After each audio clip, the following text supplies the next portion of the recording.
Milestones edition of the Grip Strip podcast. My name is Philip Matthew. I'm your host. Sim racing novice, of course, after 1 week of racing in my sim league at Apex One. And of course, I'm with my co host, somebody who definitely isn't a sim racing novice. He's the iRacing Indy 500 champion, computer genius, a gentleman, a scholar, um, someone who's done a version of the Cannonball Run successfully, and also can say he has finished the iRacing 24 Hours of Daytona in the top 10. His name is Joshua Fine. What's going on, brother? Hey, I'm doing great, Phil. Of course, yeah, the Rolex or iRacing 24 Hours of Daytona was this past weekend, and I decided to do it, and I joined a team, and we competed in LMP2 class and got P2 and ninth overall, P2 in class there. So, yeah, it was a good experience, and glad to have done it and everything. So, yeah, it was a very, very testing and grueling experience, but it was a lot of fun, and hopefully be able to do it again next year and everything. So, of course, we got the Rolex coming up, and it's the start of another racing season, of course. So yeah, ready to get into it and talk about that, and also talk about all the stuff that happened in the NFL this weekend and all the coaching updates as well. Yeah, it'll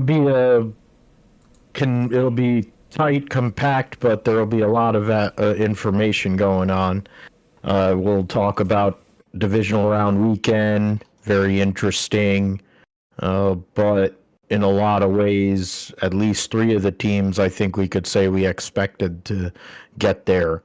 How they got there, of course, is different ways, but we'll get in all that. We'll talk about the coaching news, what's going on for Josh with the Jaguars. It might actually affect the 49ers, based on one of the people that seems to be a favorite for the head coach. The Jets look like they have their head coach lined up. The Chicago Bears have their head coach now.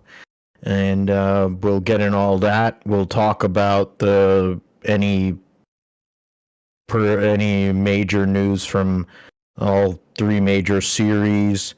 That includes Lewis Hamilton going to Maranello and going to the Ferrari factory for the first time, meeting all the team members, meeting his bosses, going to Enzo Ferrari's office, etc., etc. Big fanfare, including now his first appearance in a Ferrari uniform. So, talk about that with the testing and all that stuff that's going to start going on here.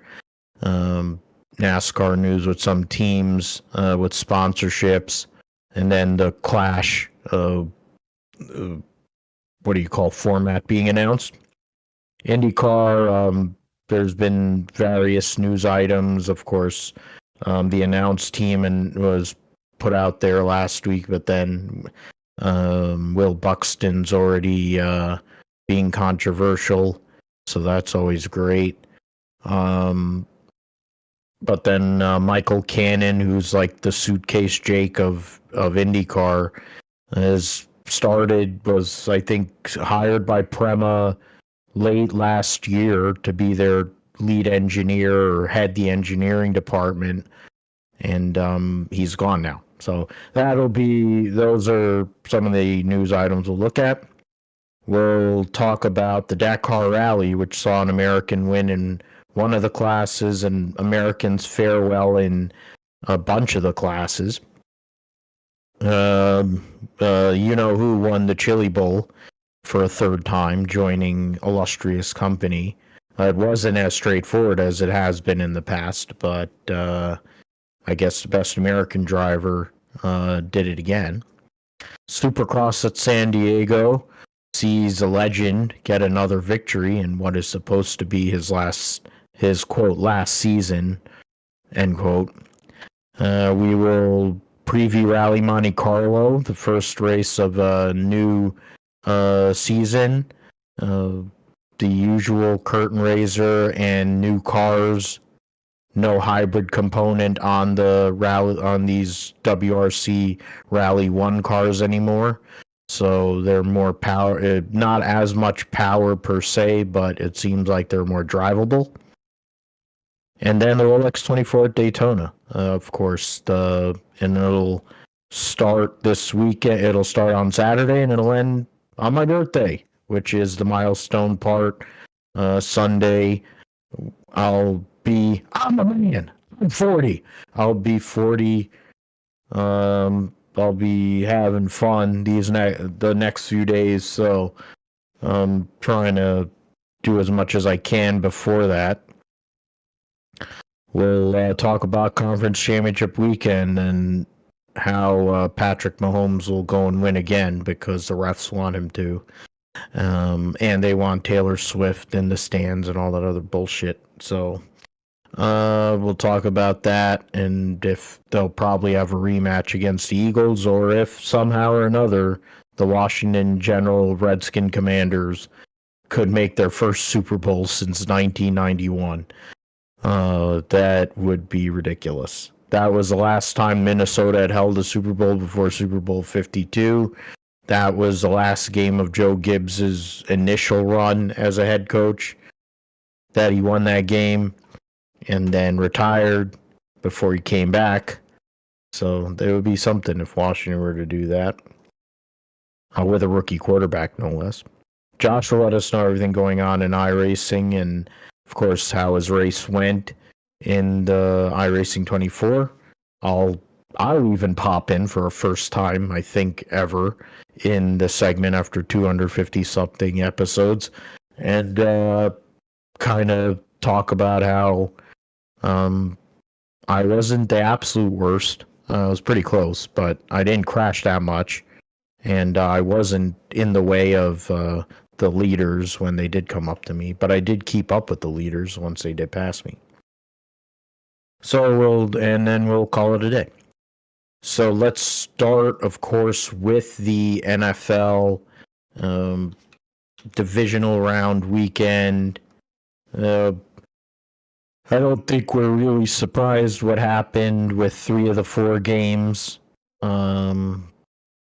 The Chiefs had how many weeks off, and they come back. They're as healthy as they probably have been all year. Kermit the Frog does Kermit the Frog things. Travis Kelce has his best game of the year, conveniently, and the Texans really didn't have an answer. And Kermit and the Chiefs win 23-14.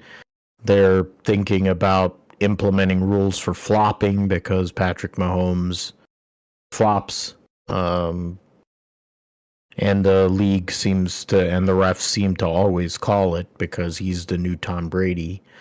What they really should do is just allow one of these guys to go and baptize him and then just throw him out of the game. That would be a funnier thing. At least somebody can unload on him, get him concussed, and then they'd have to take him off the field for like a few plays before they put him back on the field. But, you can't bring it back to the old days when you had real football when Steve Young got destroyed on every play that he'd run, but then he was still throwing darts. That, or when Aikman got sent into the grandstands by LeVar Arrington, that was football, not the bullshit that Kermit the Frog does, but whatever. The Lions did not show up on Saturday night, or more accurately, Jared Goff absolutely shit the bed and basically in one game proved why Sean McVay quit on him. One of the worst games of Jared Goff's career, akin to what he did in that Super Bowl, that god-awful Super Bowl they played against the New England Patriots years ago. Turned the ball over a lot, basically made it untenable, and then you add Jaden Daniels being a freak of nature and just tearing through that defense, decimated defense, Aaron Glenn's Detroit Lions defense, MCDC, Ben Johnson, nothing. No resistance, no biting of kneecaps. Detroit had a chance, 2 wins away from possibly making their first Super Bowl ever, and they're going home. On Sunday afternoon, the Philadelphia Eagles, basically on the back of Saquon Barkley in the snow, dominated. The Rams got back in the game. They weren't really that. The score makes it look better. I think the Eagles really had control, largely because Saquon could do whatever he wanted. And Jalen Carter could do whatever he wants. He's a murderer, but then he can also go and run over quarterbacks. So that's always great. And then in the last game, which was the game of the weekend, one of the games of the year, the Buffalo Bills hosting the Baltimore Ravens in the MVP battle. Lamar Jackson, seemingly, when they held onto the ball, had no problem driving down the field. But there was a ton of miscues. He fumbled the ball. There was a lot of drops. Mark Andrews had one of his worst games of his career. Unfortunately, in this spot, had a fumble, had that drop on the 2-point conversion. I had one other drop. So it was just a really bad situation.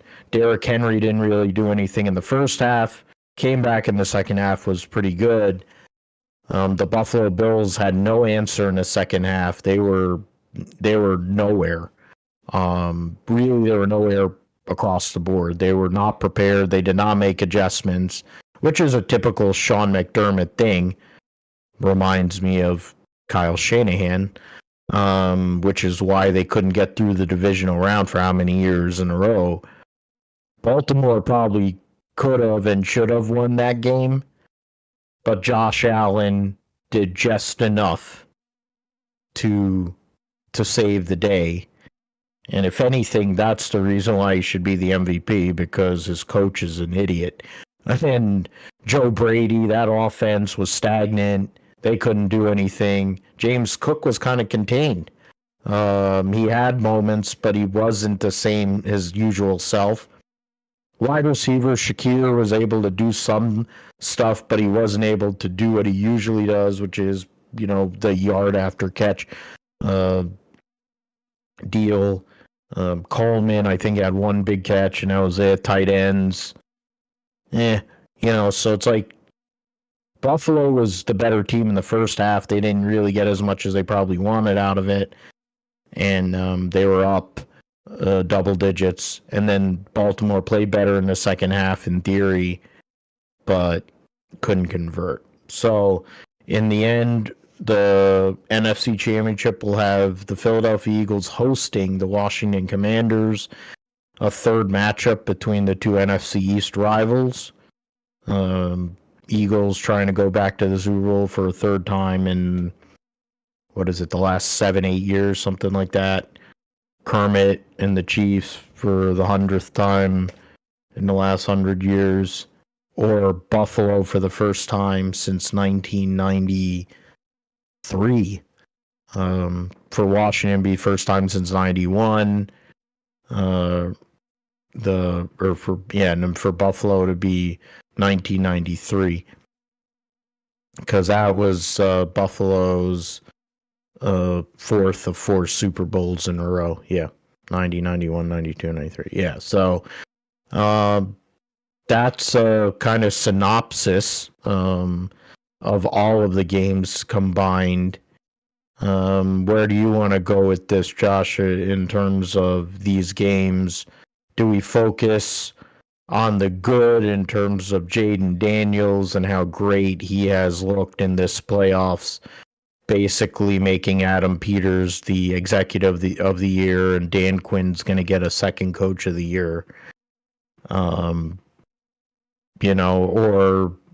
look at the Saquon Barkley having another amazing game and making John Mara look like an absolute retard? Or are we looking at Lamar Jackson failing in a spot in the playoffs again, and the Detroit Lions just not having any answers, and literally 2 days later, 3 days later, neither of their coordinators anymore either, because everyone's going to start poaching the Lions for their people because of what they've been able to do with that regime. I think for me, I gotta talk about the Lions. I think the Lions and the Commanders game is probably the one that a lot of people want to look at. There is, how did the Commanders win this game? And really, the answer is the turnovers by Goff, by that team. The Jared Goff turns into a pumpkin whenever he has to put the team on his back. I think the defense just wasn't making any plays, and he had to throw over 40 times in that game. So to me, I just think that whenever you ask them to do too much, that's what's going to happen, is that they're going to get points outpointed by the other team. And normally 31 points is a winnable, like you usually win when you score 31 points, but at the same time they got outscored by 2 touchdowns there. And of course, it doesn't help with the trick plays that they called, like Ben Johnson, which I really think that this is like one of those like resume type plays where you gotta like display this. Here's my resume out on display for teams that are interviewing to look at, and that is the play where they basically had Jamison Williams go out and try to throw a pass out deep, and it got intercepted. And I mean, that was probably one of the worst plays that you could have called in that situation. But I guess if you're interviewing, maybe you can just point to it was bad execution there. If they had to go with that, because I mean that's the only way I can think of, is like that was one of those here's everything, like everything in the bag right here, if you're watching and want to hire him as a head coach. But I mean Jared Goff there, just whenever he has to throw too much, it just doesn't turn out well. And and the defense, they're injured. Detroit, they just didn't have enough on defense to keep Jaden Daniels in check, and that's what ended up happening, which it's a shock because the Lions were so good this year, but just the right scenario for the Commanders to go in there and dominate and go out with the win, which is shocking. But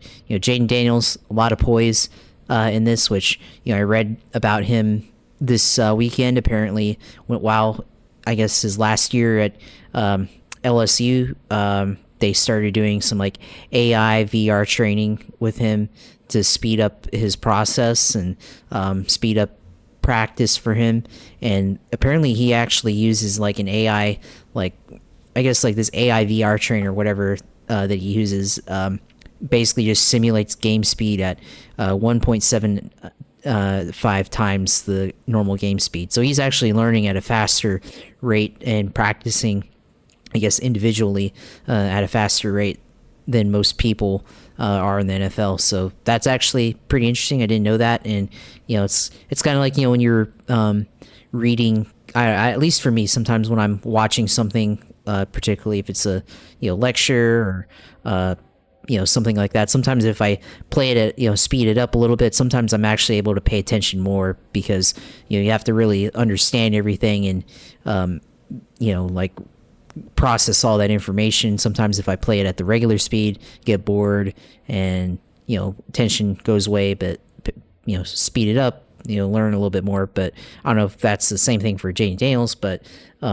just shows that by playing it at a faster speed in practice and then going out in the games, game speed's slower for him, and definitely speeds up the learning process of understanding what coverage you're going to be in for this particular play, and learning how the defense is going to look like, and not not shrinking in the moment like a lot of young quarterbacks, rookie quarterbacks tend to do, and that's why he's looked like such a pro this year, and probably why he'll get Offensive Rookie of the Year here for the Commanders there. So yeah, that was the first shocking result, of course, and now see them in the championship game, which I think is shocker, and it's pretty good though because it's a rivalry game effectively with divisional round who they beat in one of the last weeks of the season there.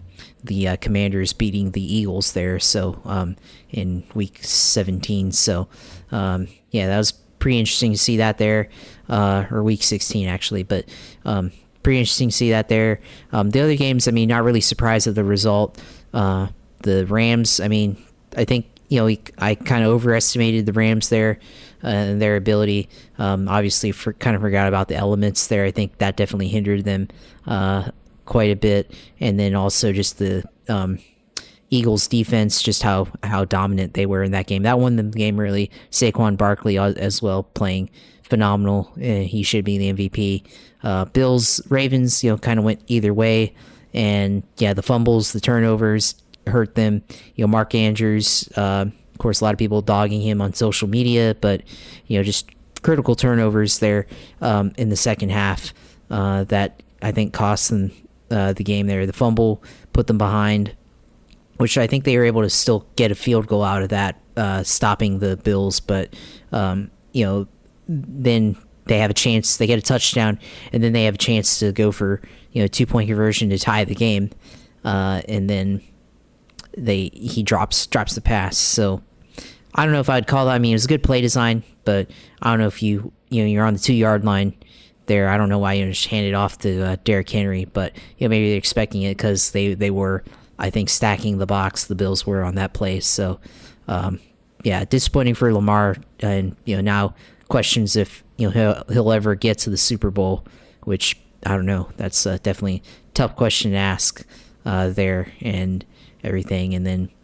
the Chiefs Texans, about expected that, but I think a lot of the focus there was just how poorly that game was officiated with all the flopping by Patrick Mahomes and etc. So yeah, I mean, I didn't even really get to watch that game because that was the one that was during the race, during the 24 hours, so didn't really pay attention to that one. I did pay attention a little bit to the Commanders game, but that was just because I was spotting during that time, and you kind of look at it every now and then. But that was definitely mostly what we expect, except for the Commanders Lions. And then, by the way, for the Lions, Jared Goff makes 20% of their salary cap, and so that's going to be a very hard thing to think about over the next couple of years, as they have to pay him all that money over the next 2 years, and whether they'll be able to keep the team around him, as they have to change coordinators for defense and offense and start over in that arena. So we'll see what the Lions, and that's probably why Dan Campbell was so emotional, because you never know if you'll be able to do it again, because the way the team is set up right now, that this was probably the year that they had to win it all. Before you have to start paying people, you lose your coordinators and all that stuff. So yeah, it's definitely a shocker result there, and definitely because I would have thought the Lions probably could have gone to the Super Bowl this year with how they played throughout the year. But now it's going to be one of the Eagles Lions, or Eagles Commanders, and then Chiefs Bills there. So not really the best result in terms of who I would have liked to have seen in the Super Bowl, but we'll see how that goes. Yeah, I agree with the sentiment, especially with Detroit, because you're going to lose both of your coordinators. You're going to have to make a decision at the quarterback position now, because I know they had they drafted Hendon Hooker from Tennessee a couple of years ago, I believe, Detroit, and then I know that they have some younger players, and they have a lot of money that they have to give out here in the next few years for the likes of Aiden Hutchinson. So yeah, when you miss that opportunity, it's really bad. I mean, as a fan of a team that has missed that opportunity multiple times in the last 12 years, and getting to the big game and then doing it, it's really bad. I mean, when you're the best team in the conference, you're the number one seed. It's akin to what Green Bay did for years with Aaron Rodgers, not being able to close the deal. And it's interesting how the NFC North had three teams that had 12 or 13 wins or something, and they all went out before the conference championship, which is pretty crazy how that worked. But I mean, Jaden Daniels going out there and doing what he did, that Washington defense having answers, a lot of good players, the veteran guys they brought in.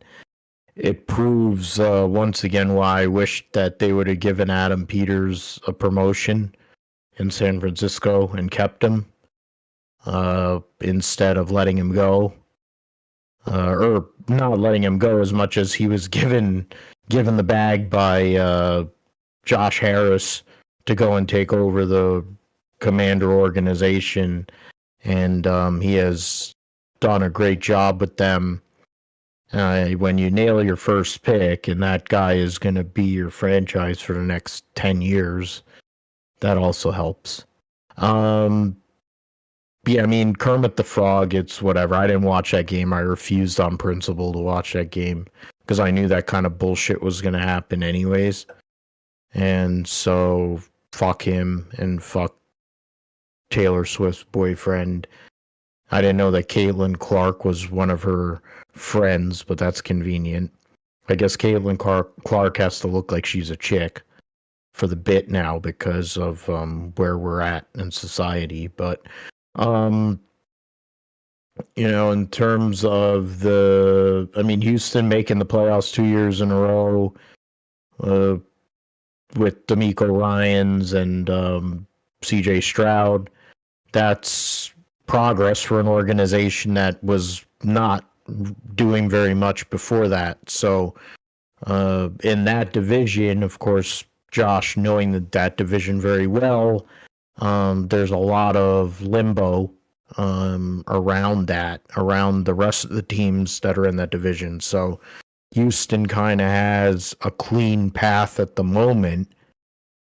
They just need to continue improving. Get some other receivers, because if they don't have Nico Collins out there, they're kind of lost. But what's the other game? Yeah, the LA Rams game against the Eagles. It was going to be hard for them in the weather. They made it interesting late, but they weren't going to get a call if they needed it there late, and they couldn't stop Saquon Barkley, so it didn't really matter. The Eagles defense, they couldn't stop two players. They couldn't stop their two best players, the Rams, so they had no chance. Stafford was going to get destroyed, and now they have a decision in terms of whether they want to continue with Stafford, or if Stafford wants to continue playing. He's got his ring, so what is it to him? What's his name? Why am I forgetting the defensive tackle for the Rams? Aaron Donald. He's retired now. Yeah, he called it quits last year. So, and he was one of the best players to ever play that position. I mean, what is it to Stafford to keep on holding on? He keeps on doing all these commercials with his hot MILF of a wife. He can keep doing commercials for as long as he wants. He could probably get a gig on one of these networks for their coverage. So, I mean, you see how Andrew Whitworth has done. So, I figure he's probably on the next one on that list. So that'll be something there. But the Eagles are moving forward. And then for Lamar, I mean, it sounds like what everyone's saying, he's going to win a third MVP. It's his best year of his career, statistically, and he's done really good things. Personally, I think Josh Allen is more valuable to the Buffalo Bills and their progression in general. I think it's easily proven, because they're not doing anything without him. If he's not on, they're not going anywhere. That defense is mid, and McDermott is a mid head coach. John Harbaugh is a Super Bowl winning head coach. He has continuously won for God knows how many years. So we know he's a good coach. Lamar has won. I mean, albeit as an individual, he has done a very good job in his career. He did it in college too. But in big spots, he struggled. The Ravens offense, they made too many mistakes. You can't make that many mistakes in a playoff game and expect to win. It's just what it is, unfortunately. When they did drive and they had everything was clean, they drove down the field. But the problem was they gave up too many points early in the game. The Bills held on for dear life. Tyler Bass made that field goal late, and that was the difference. Because without if they make that 2-point conversion, it's a tie game. Then it's essentially a flip of a coin. Even though in the playoffs both teams theoretically have to get the ball, but that doesn't really mean anything. The Niners proved that in the Super Bowl. So yeah, I mean, Josh Allen to me is the MVP. Sunday's game in a lot of ways proved that. They're probably going to give it to Lamar. Whatever, that's fine. But in the end, there's a possibility that Josh Allen could be in New Orleans for the Super Bowl too. So we'll see what happens with that. In terms of the coaching situation, I'll throw to you, Josh, for the Jags in a moment. The Bears.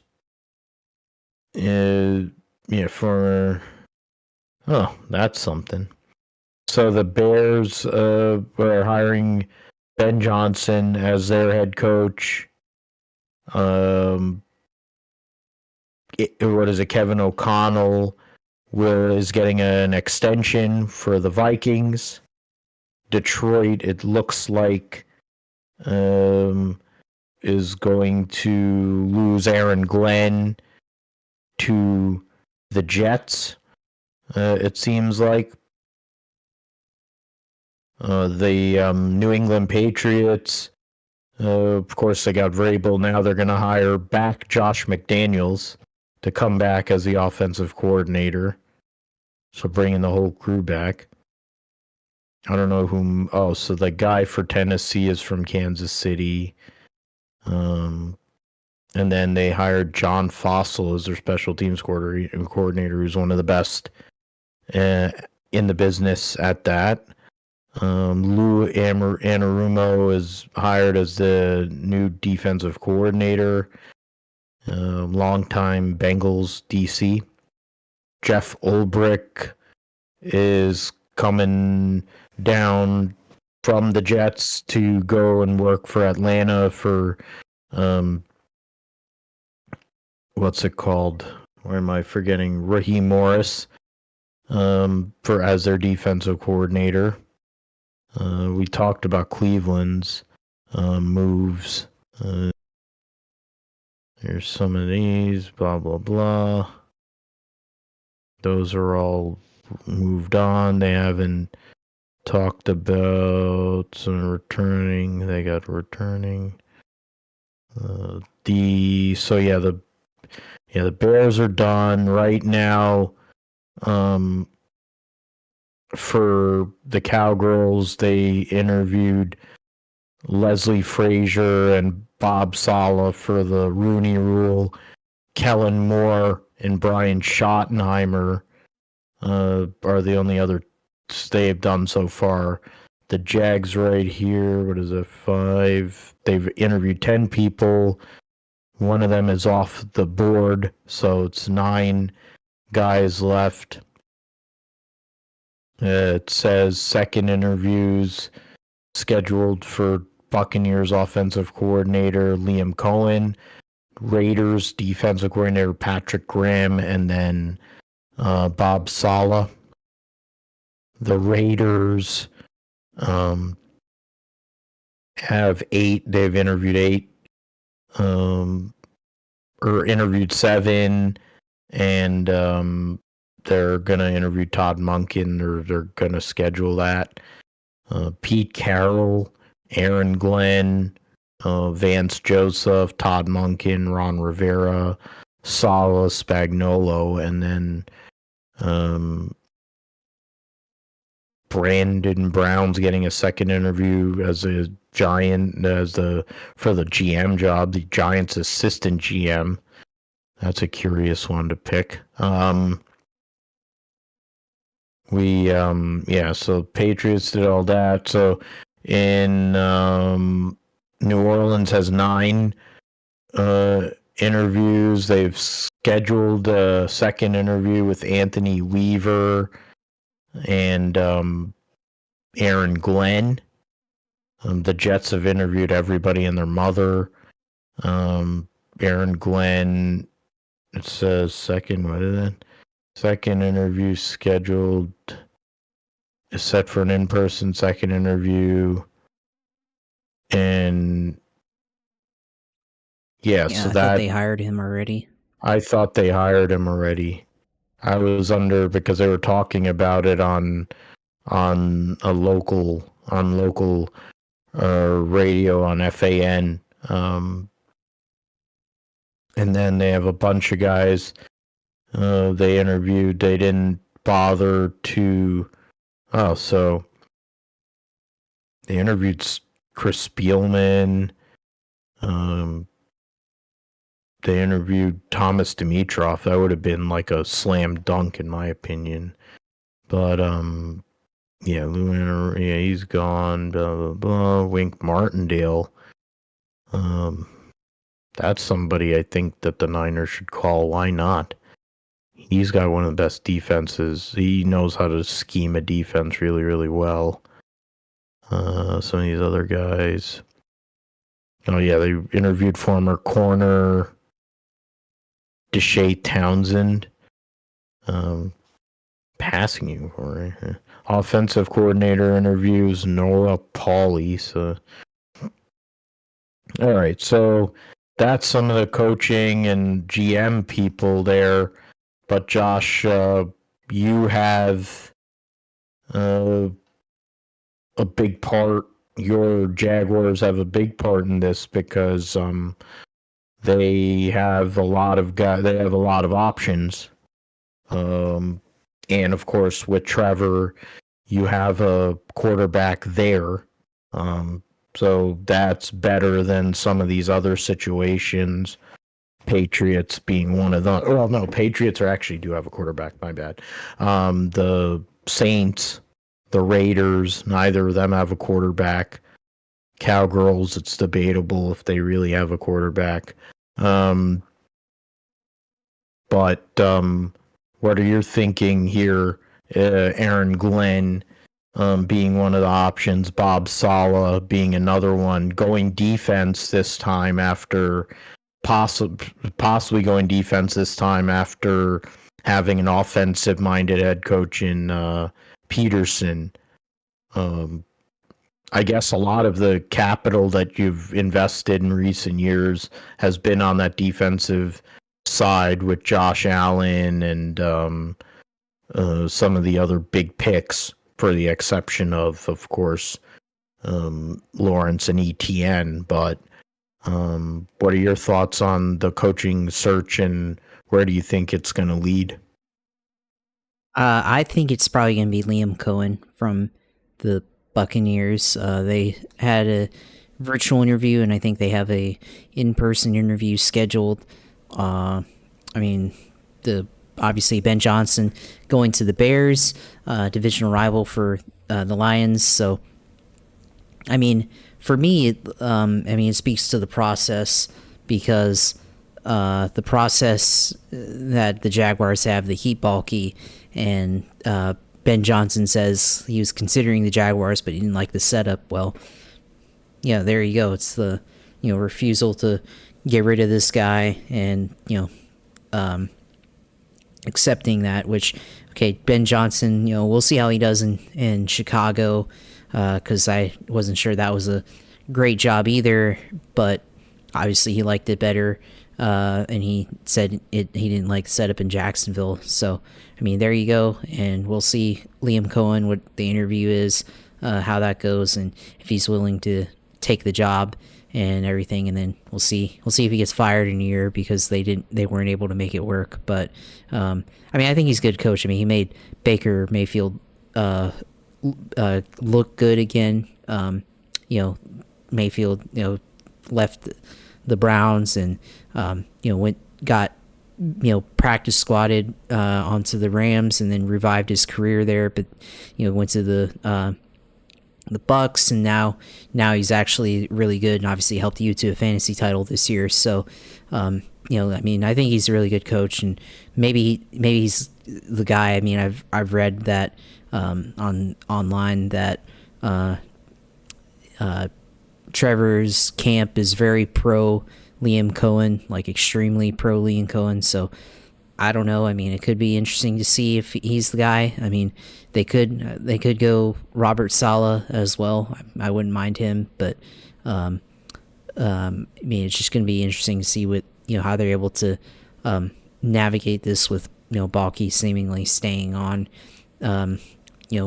I mean, this Balky guy, he must be superhuman, because I mean, if we had a nuclear war, he might be the survivor. So there he probably figured out how to like morph into a cockroach or something. So if we ever had a nuclear blast, he is a cockroach. Yeah, and we'll see. I mean, obviously he's got the perfect solution with being the general manager, because Shad is not going to fire him, probably. Never going to see it happen. Shad doesn't understand. He doesn't want to do the process and everything, so that's why he's keeping these guys around. And he's very naive as a decision maker when it comes to the football side of things, not the business side of things. So he figured out how to be able to stay around, just work for a naive person, and Shad Khan, and maybe Tony Khan, who's obviously more interested in promoting the AEW these days, and all that. But I think it's gonna be Liam Cohen. So we'll see if that turns out to be true. Probably, I mean, I expect a decision by the end of the week here.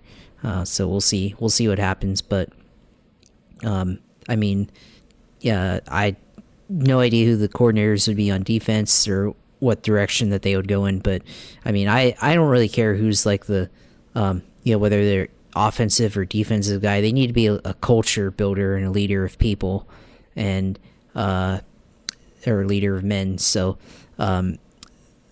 if you can do that and change the mentality of the team, I think that'd go a long way. Because I think part of it is the Jaguars mentality. I mean, while they lost a lot of close games, which I think is both a roster issue and a mentality issue there with and I think they gotta change and bring in a culture. And it seemed like on defense the Ryan Nielsen clashed internally a lot with the players and stuff, and I guess they never really were able to establish any chemistry. So we'll see what happens here for the coordinators, who they decide to get, who the players are, and all that as we go into the off season. But yeah, that's what we know right now for Jacksonville. And I guess as we go along this week, I mean, hopefully, we may have snow up in North Florida. They've already seen it in Northwest Florida, and Northeast Florida may see some snow tomorrow. So hopefully that doesn't impact the interview process any. So if they have any interviews Wednesday, they've already closed down the airport for the night, and reopening tomorrow at I think noon. So hopefully that doesn't make any impact on the interview process at all. But yeah, that's that's where we're at right now in the process, the coaching process, which obviously being hindered by Trent Baalke. Yeah, I wonder where I've heard that before. But yeah, Chicago's out done. It seems like Aaron Glenn is the Jets' choice. Uh, I'd have to look on the socials here to see if that actually has come off or not. Um, but in terms of, and Erdahl's looking good these days. I gotta say, with being in LA, they're dolling her up. But the for the Jets, they're going with the guy who they drafted in the first round. The organization did in years ago, and he was one of the better cornerbacks in the league during his time as a Jet, and then also with the Houston Texans. So going with somebody that is a former player, uh, different but the same, where they're going with first-time head coaches, first-time head coach as a defensive guy, which is in terms of a lot of their recent hires, for the exception of Adam Gase, who was a psychopath, was a second-time head coach, was a retread, was an offensive coach. Other than that, I think going all the way back to Bill Parcells, I mean, even Rich Kotite, and Pete Carroll. Basically, my whole entire time of knowing football, the Jets have gotten defensive coaches. It's like without fail, they've always been defensive coaches, for the exception of like Adam Gase. Mangini was, Rex Ryan was. You had Todd Bowles, Sala, Al Groh, Parcells, Bill Belichick for 2 minutes. I mean, Jeff Ulbrich there as an interim. Herm Edwards, of course, back in the day, you play to win the game. Like all these defensive guys. So are they doing the right thing by doing that? They're not interviewing Mike McCarthy. Seems interesting that they wouldn't do that. For whatever, good, bad, or indifferent, he has won with two organizations, two of the premier popular organizations. He dealt with Jerry Jones being Jerry Jones and was able to generally put a winner out there. So you would think that they would want to get somebody like that, but who knows? It's the Jets. The Jags, getting affected by Trent Baalke and Shad Khan being an ignoramus sounds like the Yorks, with the York parents with Trent Baalke. And then eventually somebody got to Jed York once he kind of got in control, and he had Trent Baalke telling him all these sweet nothings, and eventually he saw that the Niners were the worst team in the NFL, and he's like, fuck this. I'm going to go and take control. I'm going to get rid of this dipshit, and I'm going to call John Lynch. And John Lynch was like, okay. It was unusual, considering he was an announcer at that point, but made him basically the CEO of the whatever. And his first call was to Kyle Shanahan. Shanahan was on his way to a Super Bowl with the Atlanta Falcons, Matt Ryan, Dan Quinn. And then 28-3 happened, but then I think 2 days later, Kyle Shanahan became the coach of the 49ers.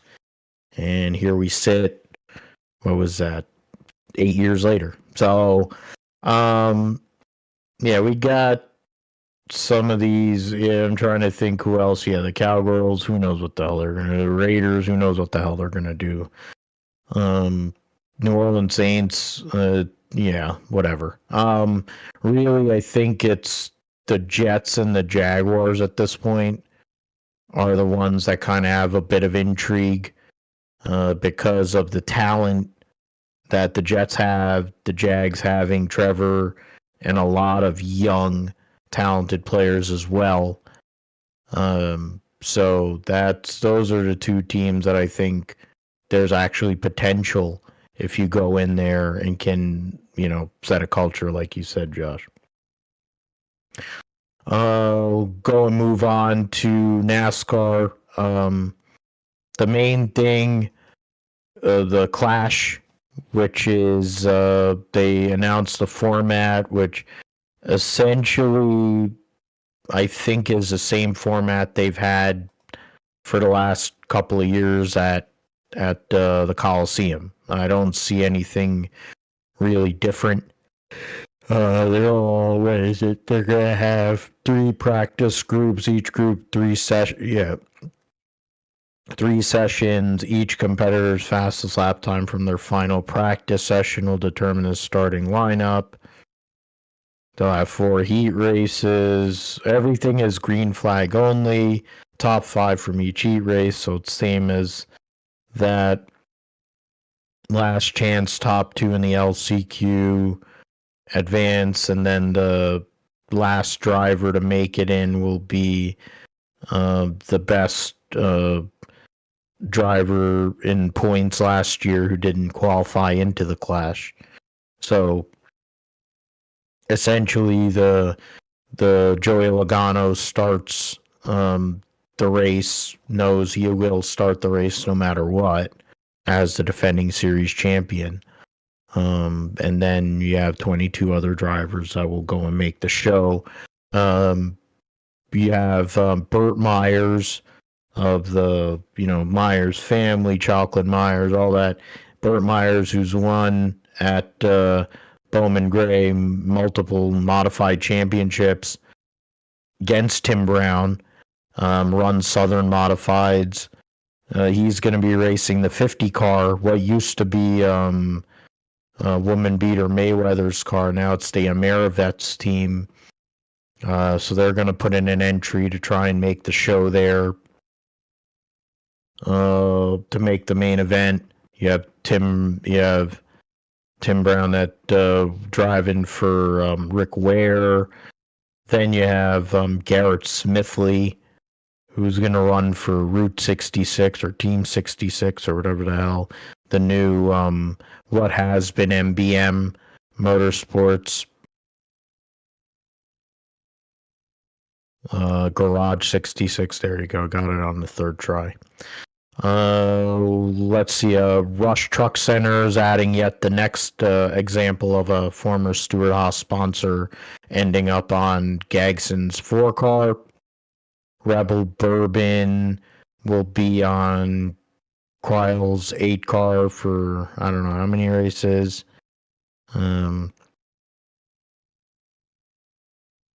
So yeah, there'll be a few races there. Workforce will be on the 71 for Michael McDowell for 3 races. Sunny Delight for 3rd for at least 5 races for the new Hayek Motorsports team. And Winchester Rifles, along with Bass Pro, will sponsor Bald Spot Dylan for half the season. So I guess that's their way of differentiating all the Bass Pro Shop cars that are going to be out there, since, of course, Chase Briscoe will drive the 19 with Bass Pro on it. Then you have, of course, Martin's going to be driving a Bass Pro car at Daytona. And then you'll have that one for Bald Spot Dylan. So at least you'll be able to differentiate a couple of the Bass Pro cars there. Speaking, of course, of Martin Truex, we pass our condolences to the Truex family on the loss of Martin Truex Sr., longtime competitor in the Bush North Series. Did that on the side of his fishing business, and that fishing business and the success that he was able to have was basically the way that Martin Jr. was able to set his path towards a career that is Hall of Fame worthy. Of course, Ryan Truex now is the lead reserve driver for Toyota and NASCAR Cup Series action. So, got to give him credit. Former Cup Series driver, has sat and ran limited races in the Xfinity Series, and now has got a pretty good opportunity. Now, whether he will get a shot this year, to be determined. But our thoughts and best wishes go out to the Truex family at this difficult time on the loss of MTJ Sr. The last thing, there was a couple other lawsuit things for Ron Devine, BK Racing, the lawsuit NASCAR has with the 2311 and Front Row. And then Zane Smith, Speedy Cash is going to be the main sponsor for the 38 car in 2025. In news for the Xfinity Series,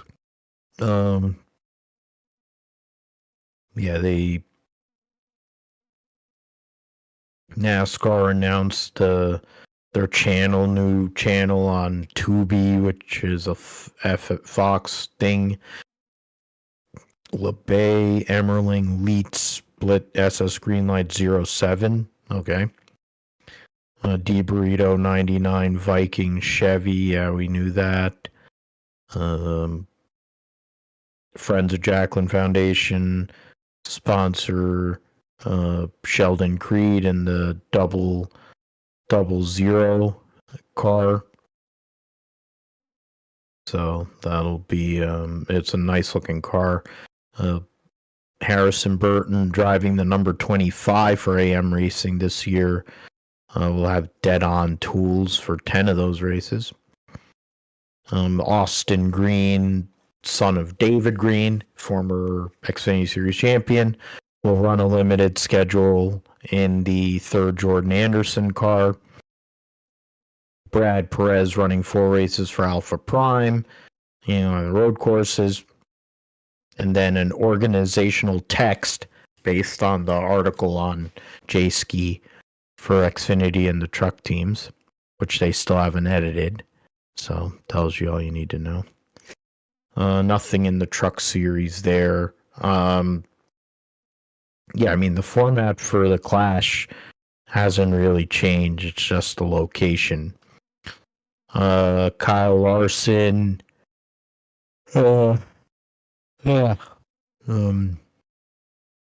Kyle Busch, A-Main, G-Main. Christopher Bell. Kyle Larson gets his third Chili Bowl win in 6 years. Dason Pursley, runner-up. And then Shane Golobic, the third-place finisher. So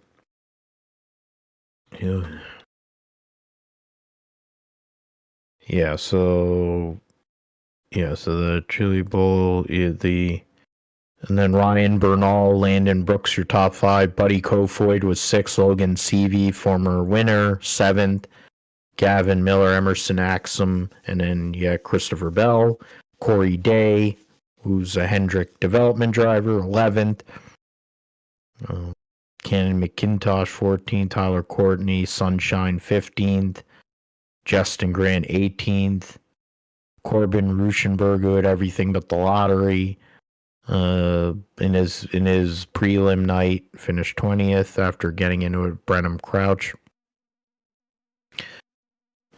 Tanner Thorson, Cale Drake, Tanner Thorson, Jonathan Beeson round out your results there. Yeah, IndyCar, not really a lot in terms of IndyCar other than the Michael Cannon news that he's leaving. Not sure what caused that, but he's only been there a few months and then decided to leave there, so be it. Yeah, Penske receiving the baby Borg along with Joseph Newgarden, and then and then AJ Foyt, the legend, going and 90th birthday. So happy birthday, Mr. AJ.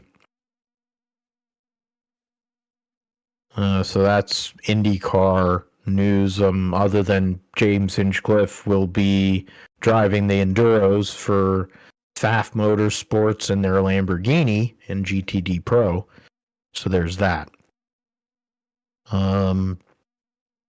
Formula One, as I mentioned, Lewis Hamilton making his first appearance in Maranello, and all the pictures and the people reading into those pictures and stuff like that. Also, uniform, first time wearing the Ferrari uniform. His longtime trainer, Angela Cullen, is back on his team. So that's a big deal, I think, for continuity and to provide comfort for him as he moves into a new situation.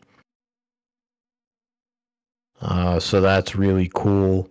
And then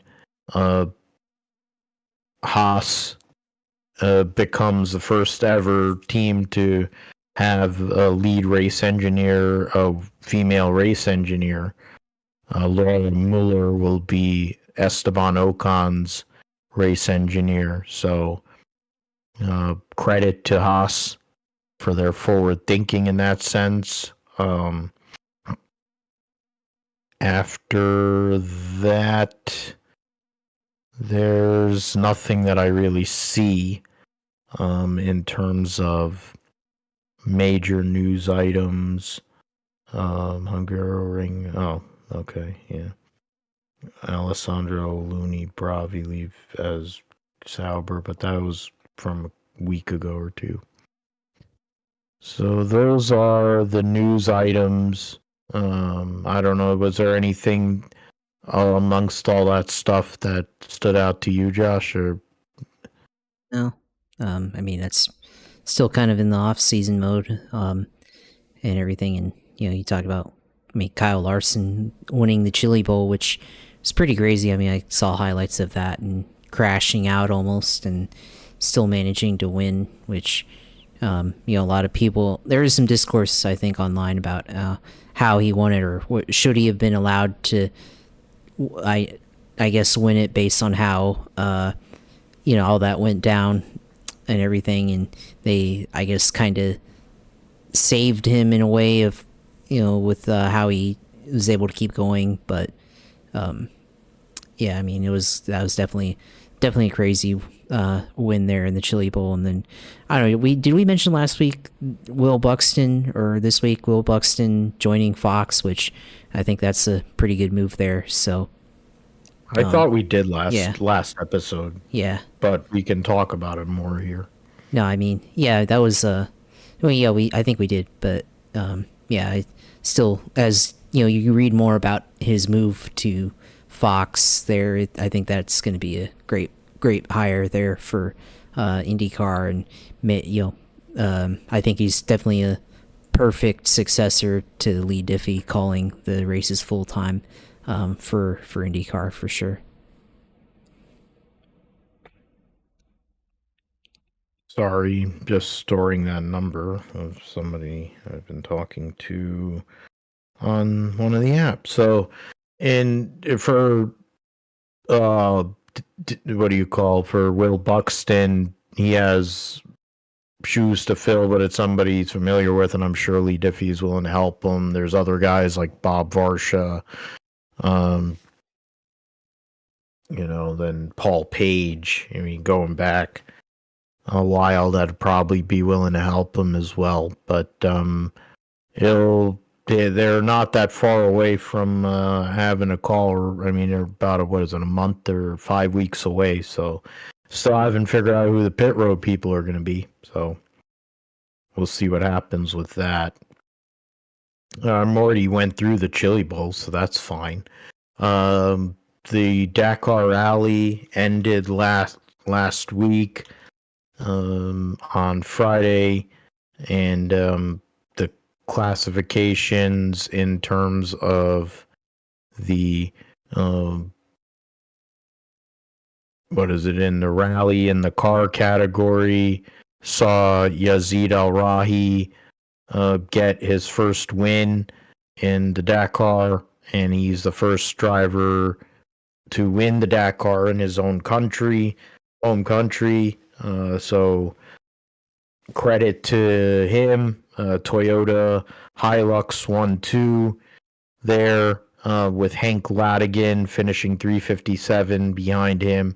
Matthias Ekstrom gives Ford a maiden podium on their first race with their new Ford truck there. Defending champion Nasser Al-Attiyah finishes fourth, and Mitchell Guthrie for Ford, American driver, finishes fifth. So in his debut, Seth Quintero, another American, won a couple of stages, finished ninth. So 2 Americans in the top 10. Credit to those guys being able to hold up against the best in rally raid competition. In terms of, I'm trying to see if look for anybody that's in cross country. Yeah, so then in the bike categories, of course, Daniel Sanders, who had been leading for a while for most of the rally. Tosha Sharania for Monster Energy HRC Honda finishes 8 minutes 50 seconds behind in the end. Adrian Van Beveren 14:46 behind. Luciano Benavides was fourth. Ricky Brabeck, the defending champion, finished just under a half hour behind in fifth. Skylar House, his teammate, was sixth, 42:44. So Americans fifth and sixth in the rally bike category. Only 10 riders finished of the rally GP bike category, so it shows how rough the race was. And then in terms of the rally 2, Jacob Argabright finished 12th in the rally 2 category. Edgar Kennett was the winner there for Red Bull KTM. Then so then the challenger category, Nicholas Caviglioso and his wife Valentina Pedergarini won by 1 hour 11:38. In the challenger class, American team finished 10th. So there's And then does I see that? Yeah, Corbin Leverton, who was up there for a lot of the rally, had issues late and finished 20th in class.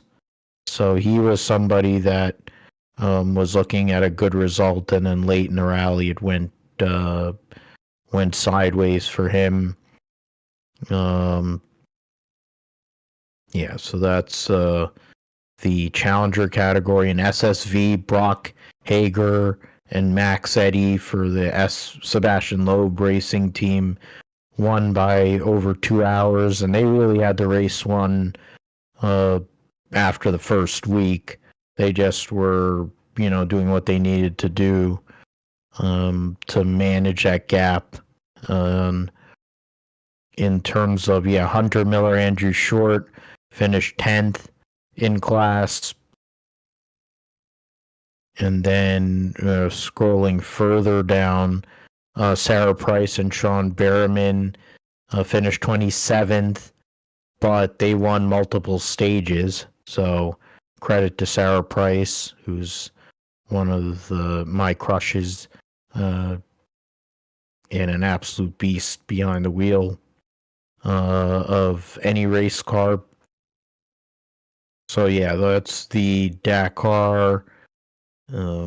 Those for all the main categories there. So credit to the Americans that were able to go and do it and stand up in this great race and have a chance to either win or put themselves in a position to win.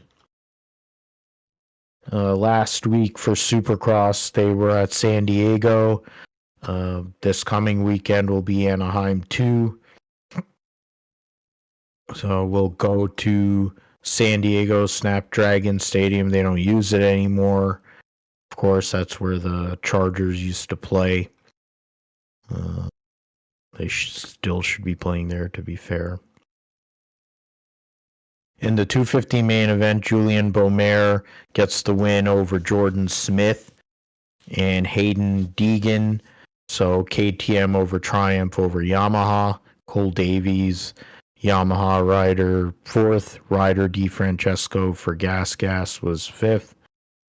Joe Shimoda had won A1, finished 7th. Garrett Marchbanks for Monster Energy Pro Circuit Kawasaki finished 8th. So that's so that's the 250s.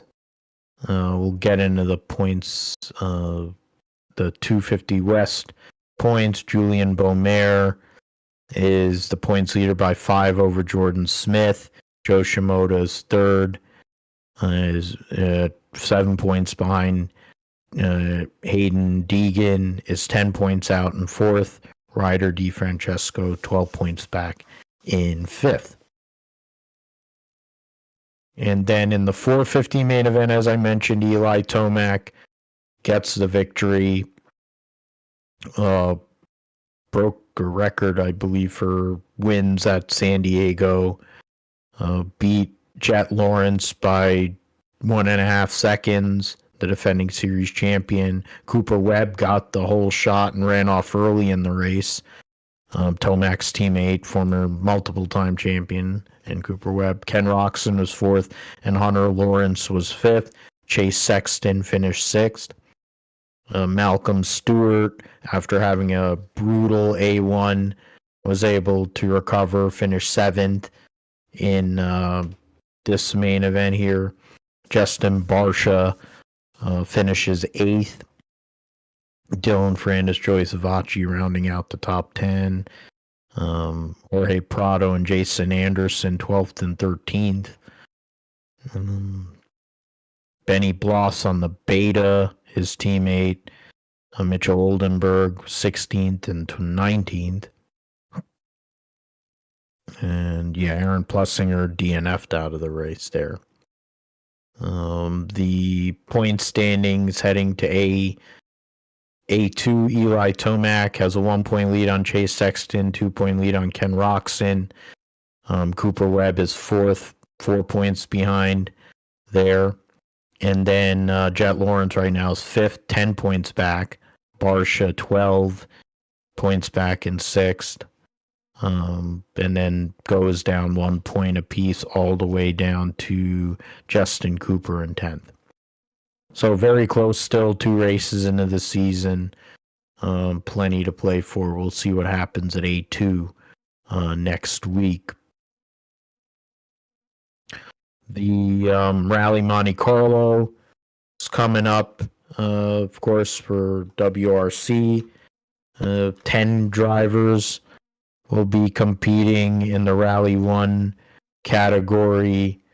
And then, of course, you have to also take in the that's so go the results in that's not what I want to do.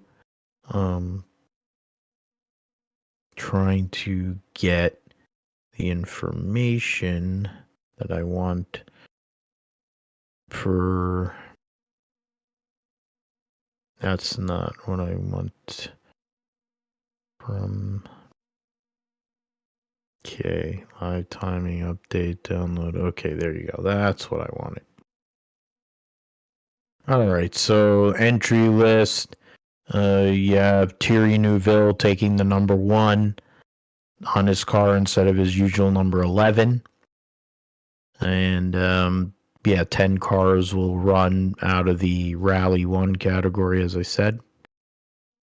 Then you have Efren Evans for Toyota, Tanak for Hyundai, Sebastian Ogier, the 9-time world champion for Toyota, running number 17. Efren Evans 33, Tanak number 8. Adrian Formeau moving over from Ford to Hyundai, number 16. Takamoto Katsuda, number 18 for Toyota. 2-time World Rally champion Kalle Rovanperä back full-time.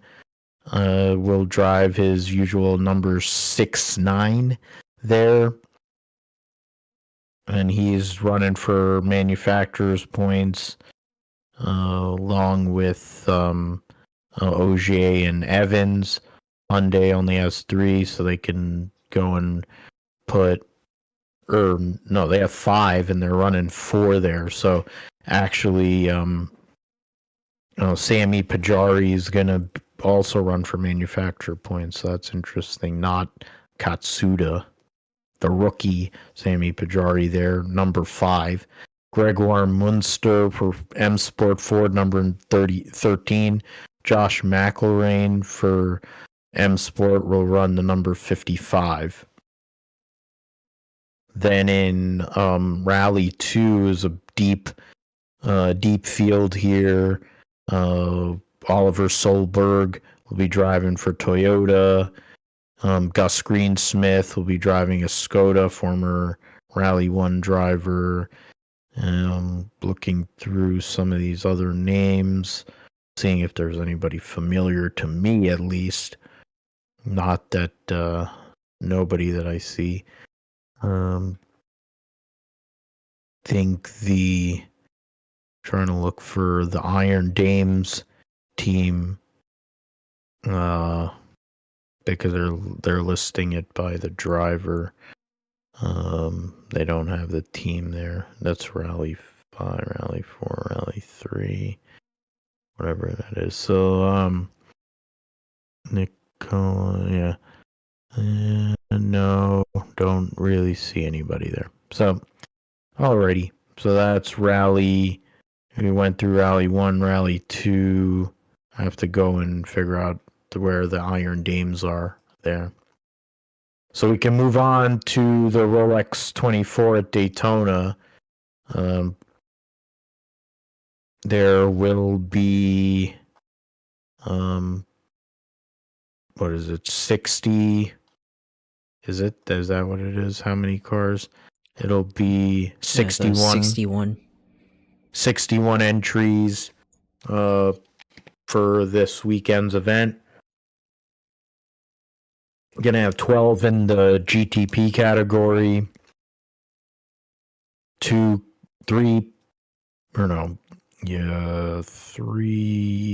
Porsches, 2 factory Porsches from Penske, the defending champions, and then the 2 customer cars from JDC Miller and Proton. You'll have the Cadillacs from Wayne Taylor Racing, and then the wheel and engineering car. 2 BMWs, the 2 Acuras from Meyer Shank, and then Lamborghini will have their SC63 racing there. I mean, for prototypes. The 6 car won last year. Or no, was it the 7? Whatever. I think it was Nazar and Dane Cameron won last year's race there with Joseph Newgarden. But they're running with 3 drivers. It looks like both Penske cars, so it isn't as weird for the one Cadillac team with Alex Lynn falling out with his illness. But Jordan Taylor, Louis Delatraz, Kamui Kobayashi will run as a 3-driver team. Wheel and engineering team, brand new. Jack Aitken, Bamba. Frederick Vesti from Formula 2, Felipe Drogovic, a former Formula 2 champion, will be the drivers there. BMW ALL, Marco Wittmann, Sheldon Vanderlyn, Robin Freins, Rene Rast, Philip Eng, Dries Vanthoor, Kevin Magnussen making his debut for Team RLL BMW, and then Raffaele Marciello on through there, Ricky Taylor, Philippe Albuquerque, Will Stevens, Brendan Hartley, Porsche's Nazar, Tandy Vanthoor, Jaminet Campbell Estra, Neil Yanni, Fautier, Nico Pino, and they have a 4th question mark there. Tom Blomqvist and Colin Braun brought back together to drive the 60 for Meyer Shank. Scott Dixon and Felix Rosenquist will be the other drivers helping out there. Mirko Bortolotti, Romain Grosjean, Danny Kvyat, and Eduardo Mortara, the drivers for Lamborghini. Timon Vanderhelm, Jimmy Bruni, Pascal Verline, and Bryce Aaron. The silver will be in the JDC Miller Motorsports 85 Banana. And then the Meyer Shank Phillips 6693 car will have Renger van der Zande, Nick Yellowly, Alex Palou, and Kako Ota, the Japanese driver. In LMP2, you have 12 cars in that. All will be the Orica cars, no other chassis this year. You have Nick Boulay and Ben Hanley in the 2 car. George Kurtz in his 04 will have Colton Herta as one of his drivers. Talon Motorsports will have Sebastian Bourdais in the 8. You have Hunter McElray in the number 11 for TDS. Paul Loupchatin, David Heinmeier Hansen, Ryan D'Aldiera 18. Paul DeResta back in the 22 for United Autosports. Daniel Goldberg. John Field, must be the junior John Field. Antonio Felix da Costa, Bejoy Garg, Tom Dillman. Interesting combination there for Inter-Europol. Ben Peterson, Ben Keating will be in the PR1 Matheson Motorsports 52. Pietro Fittipaldi driving the Pratt Miller LMP2 with James Rowe, Callum Ilott, Chris Cumming. So I think it's Pietro Fittipaldi and James Rowe who are the regulars. So that'll be, I believe that's it. So that'll be a good lineup there, regular for the full season. Gar Robinson, Fraga, Josh Burdon, and Felipe Massa actually driving. Kompanak, Dylan Murray, Nicholas Nielsen, Mathieu Vaxvier, AF Corsa, PJ Hyatt, Dane Cameron, who's hired to drive full-time for them in the AO Racing car, Johnny Edgar, and then Christian Rasmussen, who's, of course, driving full-time for Ed Carpenter Racing this year. Solid driver lineup for the AO Racing team there to go through the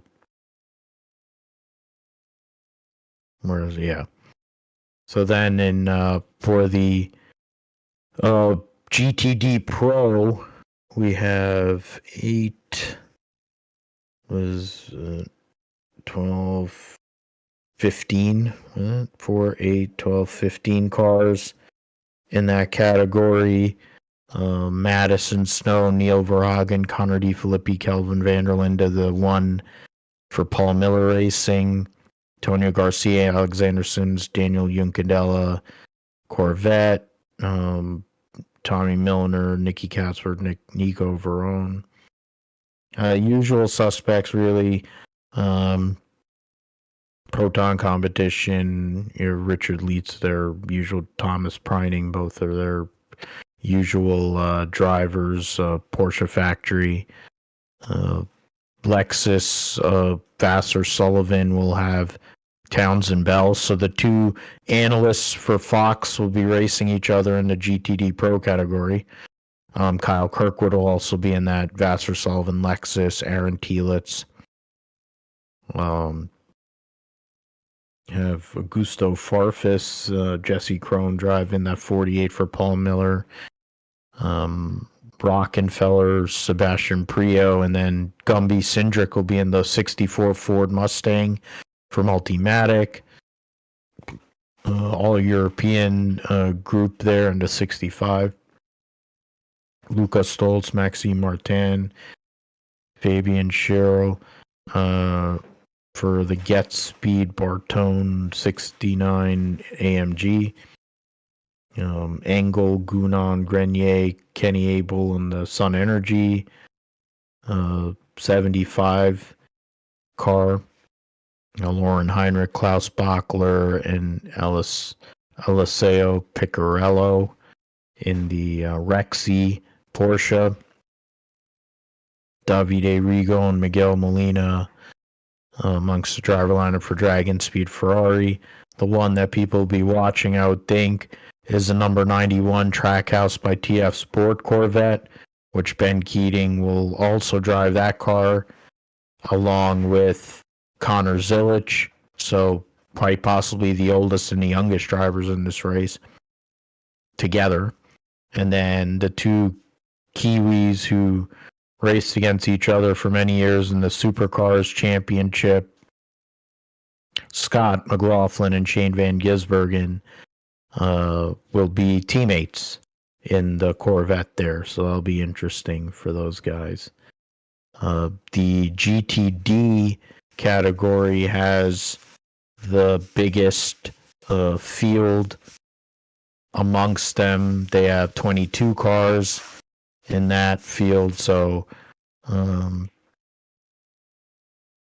you have Gradient Racing changed to Ford for Mustang.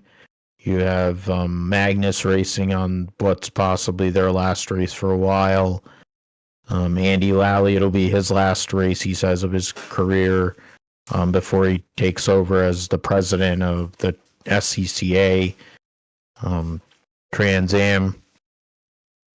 And then we have Tina Monk, Stephen McAleer with James Collado and Mike Skeen and a Triarci Ferrari now. One of a few Ferraris that they have in that category. I think, what is it, five Ferraris in that class. You have one or two Corvettes. Or no, I missed that one. So 1, 2, 3, 4, 5, 6. Yeah, 6 Ferraris. Yeah.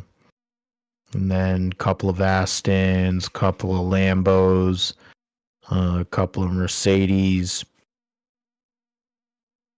The one Mercedes, the Windward Mercedes. Then the Iron Dames will come back this year. They'll be running Porsches. And you have Turner Motorsports with the Liquid Moly 96. solid driver lineup for them. And yeah, so that's the Rolex 24 entry list. You also have the Michelin Pilot Challenge that'll be racing. Josh, you mentioned a one of the guys that's driving for Brian Herta Autosport comes the from the sim and has now gotten her career in regular racing. Sounds like one of the guys that works at the sim racing place that I go to. He's been able to dovetail that into a handful of appearances in different series, including the MX5 Cup. But I don't know if you want to talk about him. Yeah, I mean Suelo Almeida, I think that's how you say his name. He's been a guy on YouTube and social media trying to build up a brand of. I mean, he does a lot of coaching videos and techniques and stuff, and he's done some collaborations with other iRacing YouTubers. Like doing challenges, like he did one with a iRacing oval YouTuber, and they did some back and forth where the oval guy went and did iRacing on the road course and got some tips from him, and then Suelo went and raced NASCAR trucks on Charlotte and did that. So I see his videos and try to apply some of those techniques and learn from it. There's been some things I've taken from some of his videos to try to make my racing better, of course. So last year he got an opportunity. I mean, he's been able to sell a coaching course as well, and last year that got huge and everything, and he's been able to do the Radical Cup. That's the series that he competed in last year, and I think he won a couple of races there, and I think he was competitive in that championship. I don't know if he won it or not, but I guess all of that to say that he's kind of parlayed this into. I mean, I think he's sponsoring it because the sponsor is listed as Almeida Sim Coaching, I think, but he's definitely a talented driver, and he's been able to parlay this into an opportunity to compete in IMSA. So we'll see how this goes there in the BMW Challenge, and maybe next year we'll be talking about him being in the Rolex 24, so or something like that, maybe in a few years. So he's definitely one of those content creators. I mean, Jimmy Broadbent has done gone from being a sim race creator on iRacing and other games, and now while not quite competing professionally like Suelo is about to in IMSA, he's definitely made some marks and headway in the last couple of years competing over in Europe in some, I think, lower level like GT3 classes. So some of these guys, glad to see some of these guys make their opportunities and make go from being the sim racer to going to being going competing and everything. And I mean, we talk about Verstappen, talk about Raja Caruth, and all these other guys that are sim racing regulars, and of course they were already in. Well, maybe not Raja Caruth, but a lot of these guys, while they did get started in sim racing, they already kind of had a path. But some of the content creators whose main goal was to create content for sim racing, now getting a chance to compete in real life racing is pretty incredible. So glad to see that happen and all that stuff. So of course, I will be at the Rolex 24. Our friend Joe will be at the Rolex 24 also. So we'll be definitely getting our cameras out and taking a lot of pictures there. So definitely trying to create content, I guess, that way. I mean, it's more personal, I guess, but definitely be able to, get all the good pics and all that, and definitely trying to get a lot of these pictures of all these great cars that are going to be competing here Saturday and Sunday here in Daytona. Absolutely. That's one of the two main things that are going on here this coming weekend for me, other than well, one of three.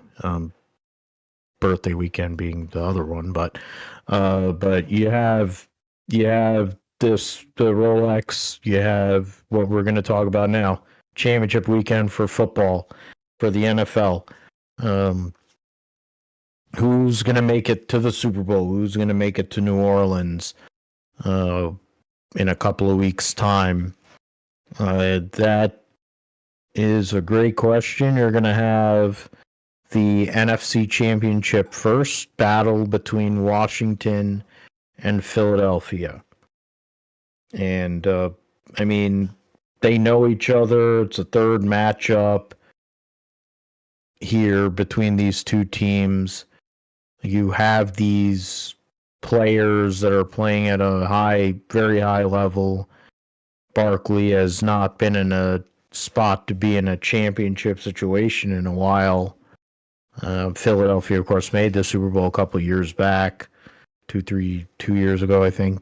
And they lost that game to Kermit. And then that was the first because they lost the year before Kansas City. Or no, they didn't make the Super Bowl the 1 year. They lost and then they went and won against Philly. And then beat the Niners. Yeah, so yeah.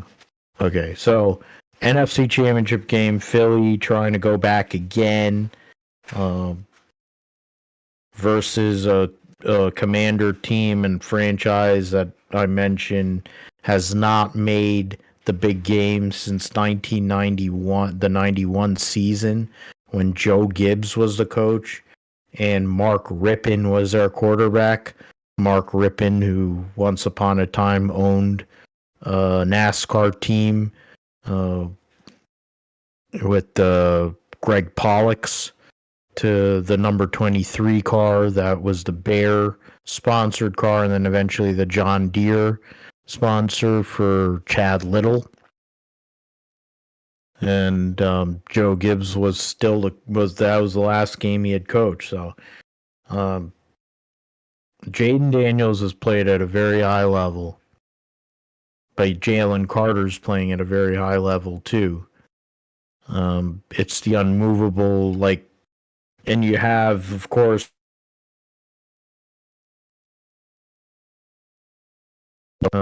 well-respected defensive coordinator now. He's been there, and that defense has played at a high level. A lot of name guys there. That's really where this lies, I think, in the end. I know that Saquon's going to be able to do work. I'm not so sure about the passing game with Jalen Hurts. He hasn't really been outstanding by any means. AJ Brown, the one-on-ones, we'll see what he's able to do. But it's really, to me, what can Jaden Daniels do? And can he manipulate that, go and play against that defense and make the plays necessary without making mistakes and get the job done? And as much as I would like to see that happen, see the General Redskin Commanders make it, I do not believe it's going to happen, at least this year. It doesn't mean that it isn't possible. Dan Marino did it in his rookie year, so it isn't impossible for it to happen. But I do not think they have enough to beat the Philadelphia Eagles at this point. I think the Eagles go back to the Super Bowl, and I'll say it will be 27-20 or 27-23, something like that. One of them scores there. Washington will be in the game, but just won't be able to do enough to get over the edge there. I think Saquon's going to take the ball out of their hands when it counts, anyways. What say you, Josh, on the NFC Championship game? Yeah, I don't know. I mean, I'm gonna go with the Commanders here because I think they they have a really good offense and they've already beaten the Eagles once, so I think you can beat them again here. It's gonna be tougher. It's at on the road. When they did it, it was at home late in the season, right? But I think Jaden Daniels is one of the best rookie quarterbacks that we've seen.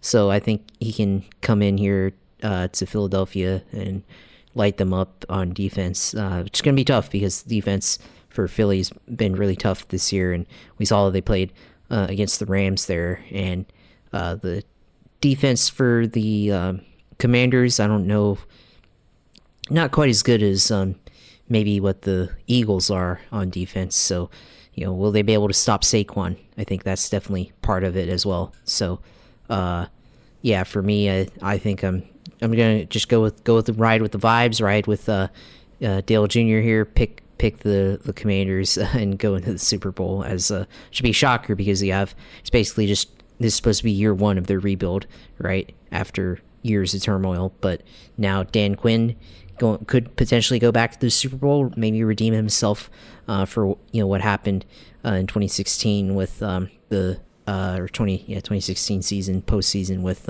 the Falcons in 28-3 in the Super Bowl. So could he go back to the Super Bowl and to be able to do it with a rookie QB and everything that they have? That would be quite a story. Yeah, definitely. It would be pretty crazy to see a rookie quarterback make it to the Super Bowl if that were to happen. So we go and split on the NFC Championship game, and now it's Kermit the Frog and the Chiefs versus Josh Allen and the Bills again. It's the immovable force that is the Chiefs. It's like what the Patriots were for so many years before that. Andy Reid's Hall of Fame credentials go up with every. He's already in, but it's just a case of whenever he decides to quit. With every one of these wins, once upon a time he could get to the championship game and he couldn't win. Then they made the Super Bowl the one time and they lost. And then he went to Kansas City and he'd win playoff games, but wasn't able to get to the championship game. Then he got this freaking guy, and then he goes to the championship game every freaking year. So, 7 years in a row they've made the championship game. That is ridiculous. I think with the flopping and all the BS that they do, knowing that it's in Arrowhead, knowing all the other stuff that's there, the refs are probably on the take. Can Buffalo fade that, really? They beat the Chiefs and knocked them off of the unbeatens. And that was one of the 2-3 losses they had the whole year. So, and the other loss was in a game that was completely meaningless. So for them, so the only game where they actually played their ones and they lost was against the Bills. The reality is just it's going with my heart. I want the Bills to win. Professor J, I think I'd have to check on him if he hasn't put himself through a flaming table. If they do win that game, it would be something because it'd be the first time since '93 for them. Would be something. It would be if somehow or another the Commanders and the Bills had ended up going and playing each other, that would be a rematch of that Super Bowl. I think it was a Super Bowl 26, I believe, or 27. Yeah, 20. I think it's Super Bowl 26. So that is ridiculous. And that was when they played Minnesota. I have to go and get the freaking koozie. I have the koozie over there, but um honestly, I mean, Josh Allen, he did what he needed to do, and he has been all season. Um, for him and for the Buffalo Bills, Sean McDermott, they need to get the job done in Arrowhead against Kermit the Frog. Joe Burrow did it with freaking whatever the hell his name is, the coach, and he's a bum. And that team is, that organization's a joke too. They have a better organization. Sean McDermott is a mid head coach. And Joe Brady is a good offensive coordinator. I don't know how he isn't getting looks for head coaching jobs, but uh, I honestly think he's going to get it done. Kansas City all year, yes, they've lost one game, I think, when they tried, but the notion is the vast majority of those games were really close games. They didn't really. There were games they really had no business winning, and they won. At some point, the jig has to be up, even for Kansas City. You know, does it happen here or does it happen in 3 weeks time? I don't know, 4 weeks, whatever it is. Which way is it going to be at 3 weeks time, or is it going to happen here? I think it's going to happen here. I think the Bills go to the Super Bowl. But do you see the Chiefs, Josh, going back to another Super Bowl, or I don't want them to, so I'm going to pick the Bills because as much as I dislike the Bills right now, because I don't know, I don't really care for them too much. I find the Bills fan base to be annoying. So especially like with the whole and yeah, you gotta put it up there. I forgot about the belt. Yeah, we forgot about it. The belt, so I had to bring it. I was like, damn, I haven't brought the gimmick out. So yeah. No, it's okay. But I mean, like, I can't stand the Bill like fan base, and like whenever they're up big, or like the momentum has swung in their direction, you hear like the train sound and the fans and the stupid chant that they do and stuff. I don't care about the table slamming. That's whatever. But the whole vibe, I just don't care for it. But they got to beat the Chiefs because Kansas City can't keep getting away with this. Just Mahomes, I'm not gonna say he's not good, but I don't think he's clearly not played as well as what he did like even a couple of years ago. They've completely changed their style of play, right?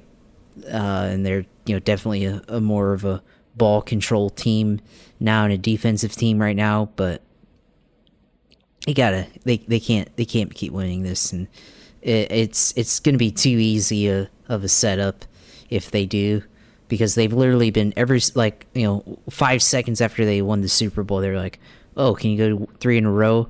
And we're literally watching it happen right in front of us, this like storyline play out. Can they win 3 in a row and everything? I don't, the Swift factor or whatever, that's beside the point to me, because that's kind of, I've already for kind of like ignored that, and that's like not even in my mind anymore. But yeah, they haven't been that good on offense this year, and they got to find a way to lose this one so that can't see them, because plus it's crazy how the AFC, like every year AFC is like always the same in the Super Bowl. It's like, oh, it's always going to be like nearly every year it's always Manning, Brady, and now Mahomes that represented the AFC in the Super Bowl. So there's got to be somebody different. I mean, literally the one year it was different. It was Joe Burrow. So yeah, and I don't know. I know the Patriots. Their years of dominance. Like I actually kind of like the Patriots and everything when they had Tom Brady, so I didn't mind that as much. But I don't know. I just don't. I can't stand the Chiefs for whatever reason. So, yeah, that's what it is for me. Just can't see them. I don't want to see them go three in a row here and go to the Super Bowl. And I mean, man, they're gonna make me have to root for the Eagles if they do. In that case, or the, I mean, I would like the Commanders to go and win it all. But if the Eagles win and the Chiefs win, that's just gonna be a terrible game to watch. So just please Bills end the dynasty at least for now. Yeah, it's more a case of we're both done with this like Kermit the Frog stuff. It's enough. He can lose. He lost he got killed in the one Super Bowl by Brady.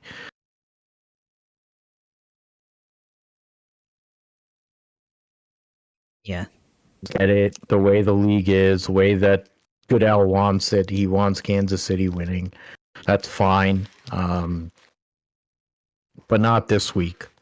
It would be that would be a great birthday present, honestly.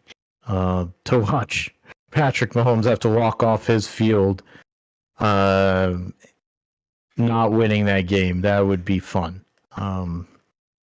But I'm not gonna beg, or I'm not gonna pray to the. I used to do that and never worked anyway, so it's like whatever. It's about the Bills going out there and doing what they need to do. They did it once; they can do it again. So we'll see if they can do it, and we'll talk about it next week on the GSP.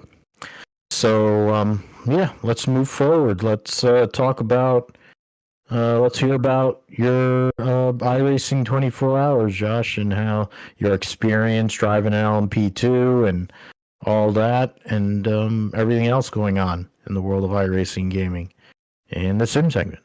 Yeah, I mean, iRacing 24 Hours of Daytona. So yeah, we drove LMP2.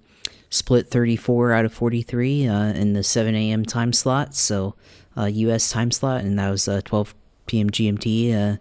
There around for other people that have observed that around the world. But we had a couple of guys that I was able to get teamed up with this group called Sim Party Racing, and we were like organized into the Omega team, which originally was supposed to be a GT3 class with the Ferrari 296, but they made some reorganizing and stuff and some shuffling around, so got put into LMP2, which I had never driven before. I was kind of familiar with GT3, and that's what I thought I would be doing, but LMP2, being able to get into that, it was a good experience there, driving that car, having to learn that car for the first time.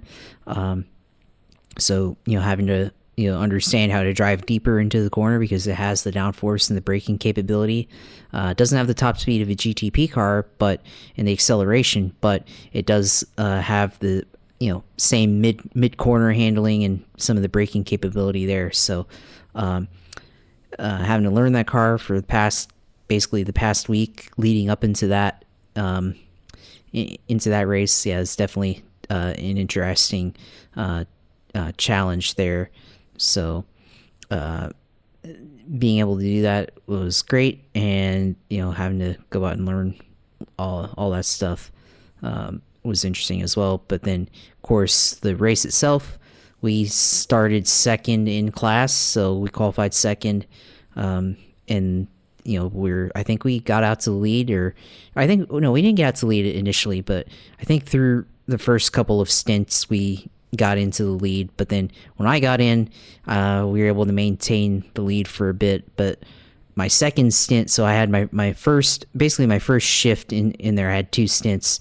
My second one, I tried to let a GTP car go, and I got in the marbles and ran into the tires there. So that was the first big oops there. for us, because I think everything had kind of gone solidly up until that point. With getting, I think one of our guys made contact and we had damage, but it wasn't like enough to take us out, like, and put us down a lap. It's just like repairs that would just come throughout the pit stop. But the first incident for me, turn 7, going back onto the oval, tried to let a GTP car go by me, and I was hoping he would go by me in the West Horseshoe, but he didn't take it, so I kind of gave him the inside there, but I stayed too high, and I got into the marbles, and yeah, couldn't turn, and got into the barriers there, so knocked the tire out of alignment and stuff, and then because we couldn't turn, we hit the outside wall in turn 1, and then basically trying to limp it back, drove through the grass, which that doesn't exist IRL now, so in real life, so in the bus stops, so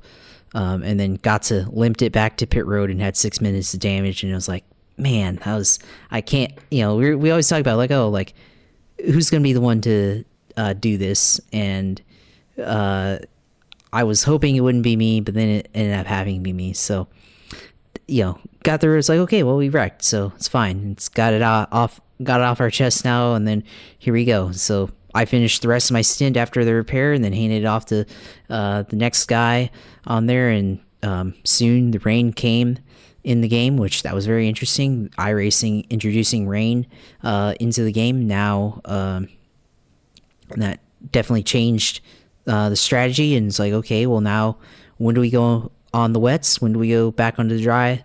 Had the debate with, as I think we were on wet tires for after my first shift, and then we got onto wet tires during that point, and then the next guy that got in, he was on wet tires for quite a bit, and we were able to, so we fell down to 7th place in class, and I think we lost like 6 laps or so, and then we were able to get back up into 2nd through that those next 2 shifts stints there of driving, and through attrition, it's a race of attrition, so especially with the rain, and then we switched onto dry tires while the track state began to dry up, because I was like, well, the track's drying up, we can kind of tell the tires are getting too hot now with the tread, the wet tires. There's a significant dry line forming, so let's get onto the dry tires now and try to make up more time. And it was significant because the leaders, they stayed on wet tires for quite a bit longer than us, and we were able to get onto the wet tire, or back onto the dry tires, and put up lap times that are like 5 to 7 seconds faster than what the leaders were running, and run that through our stint and make up more time. And then at the end of that guy's shift, Sam, that's his name, at the end of Sam's shift, we ran into an issue because pit road was still slick, so I guess he wasn't able to get slowed down in time, and so he missed the pit entry and ran out of gas, so then we had to call the tow truck and lose 2 minutes of time being simulating the tow.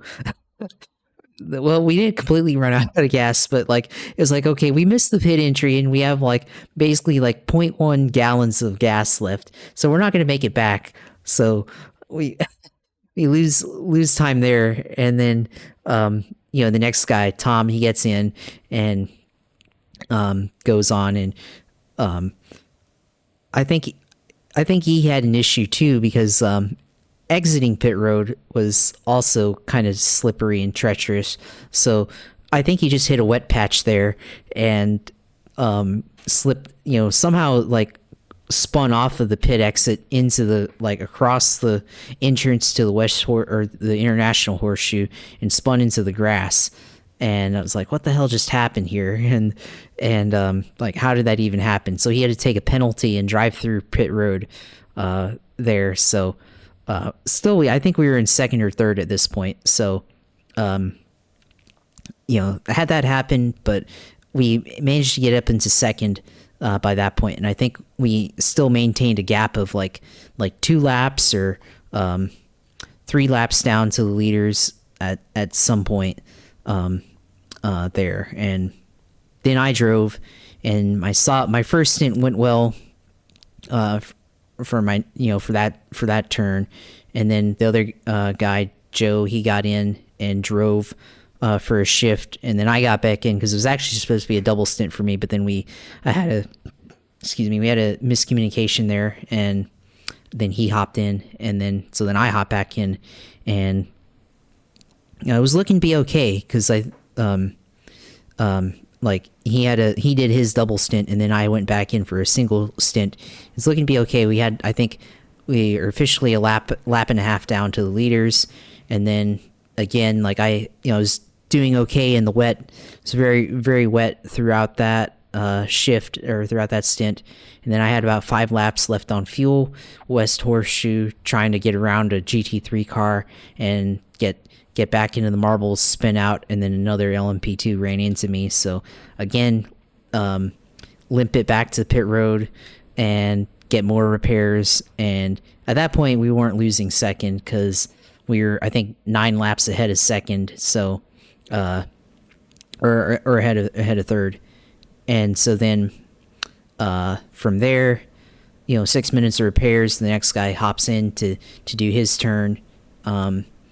And by that point, I've been up since 6:30 in the morning. It's now 1 a.m. on Sunday. I go take a couple hours of sleep, and from then I think they made up enough time to be within a lap and a half again of the leader. But I mean, by then it was kind of well all decided, so it was only if like they wrecked out or something where we gonna win in class. And then that was actually my last shift there, because just the way that it played out, not because I got removed from the car or anything, but just the scheduling, the way it worked out, because I think I was initially going to have the final shift in the car, but just the way that the damages and the repairs worked out, I think just and the way that the weather worked out too, because definitely weather time, or wet laps are definitely, like, we were running 138, 139s, 140s as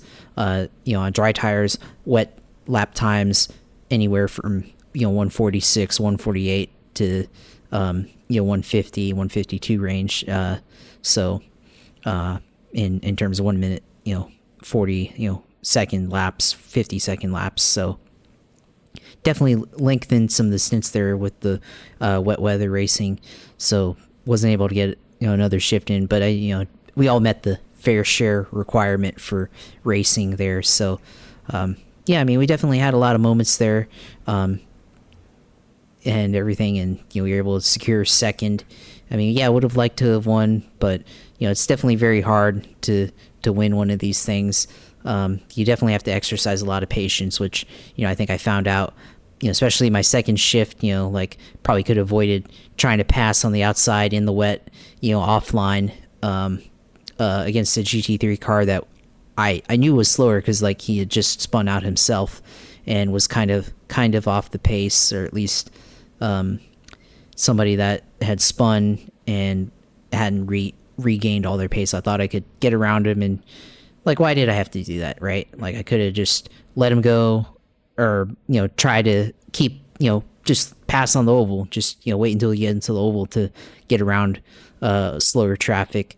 But I thought I could just get around this guy and try to keep up our pace, and try to stay out of the way of the GTP cars there, and try to help the team and all that. But which I felt bad about the wrecking both times, but I mean, it is what it is. It happens, and we were able to get through it. So yeah, the Rolex 24, or iRacing 24, is not sponsored by Rolex, so not as, but it's the Rolex 24. But yeah, the GTP one, and I think they the winning GTP in our split, I think at one point pretty sure he had like a 13 lap lead on the entire class of GTPs, but By the end, I think he only had 3 laps on second, so in overall. So I don't really know what happened there, but